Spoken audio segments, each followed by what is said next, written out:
Адам ағзасында ұзақ уақыт бойы ешқандай жаттығулар жасамай жүрген кезде, бір күні сіз приседания, пресс немесе бір физикалық жаттығу жасаған кезде, сіздің аяқ-қолдарыңыз, сандарыңыз, жалпы бұлшықеттеріңіз ауырсынып қалады.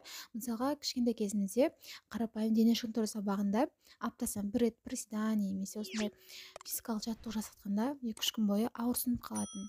Енді сол сияқты миокард инфарктісі дегенде бізде ауру бар. Ол кезде пациент кеуде тұсының қатты ауырсынғанына шағымданады, яғни пышақ сұққандай, қанжар сұққандай, ол ауырсыну салдарынан тіпті пациент өліп кетемін деген сияқты қорқыныш болады. Енді осы екеуінің де патогенезі ұқсайды, яғни ауырсыну неліктен пайда болады дегенге тоқталып көрейік. Жалпы біздің өмір сүруімізге, жүріп тұруымызға барлығына энергия жұмсалады. Сол сияқты адамның күнделікті энергиямыз тамақтанамыз, яғни именно тамақтың ішінде глюкоза бізде ағзадағы энергияның көзі болып саналады. Енді бізде глюкоза ыдыраған кезде энергия АТФ түзіледі. Яғни бізде екі жолмен ыдырайды глюкоза: аэробты және де анаэробты. Қалыпты жағдайда мысалға қанның құрамында бізде оттегі болады.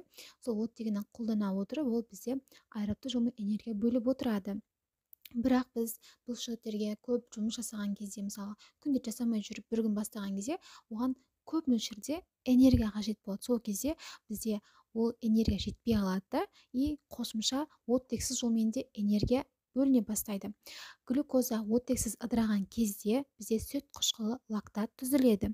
Ол бұлшықеттерде жинақталып қалған кезде сол жердегі жүйке жасушаларын тітіркендіріп ауырсыну тудырады. Ол 2-3 күн бойы ауырсыну жүреді, содан соң ол тараған соң басылады. Сондықтан да егер сіз күнделікті жаттығумен жасап жүрсеңіз, ағзаңыз сол энергия өндіруге үйренген кезде сізде ешқандай ауырсыну, яғни сүт қышқылы жинақталу деген сияқты болмайды.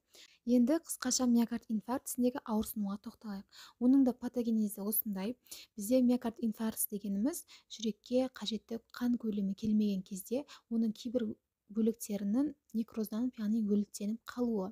Яғни жүрекке бізде тәждік артериялар деген болады. Соның бойында тромб түзіліп жүрекке қан келмей қалады. Қан арқылы бізге не келеді? Оттегі, қорек келеді. Жүрекке келмей қалған кезде жүрек барынша адамды тірі сақтап қалу мақсатында компенсация қызметін басталады.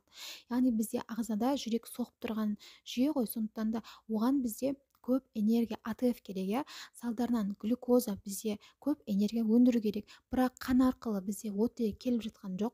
Сол кезде жүрек оттексіз энергияны ала бастайды. Бұл жерде де сол оттексіз глюкоза ыдыраған кезде лактат түзіледі. Лактат ол жүректің бұлшықеттеріне жинақталып, қатты ауырсыну сезімін тудырады. Сондықтан науқас тіпті ауырсынғаннан өліп кетемін деген сияқты қатты қорқыныш туындайды. Бұндай кезде дер уақытта көмек көрсету керек.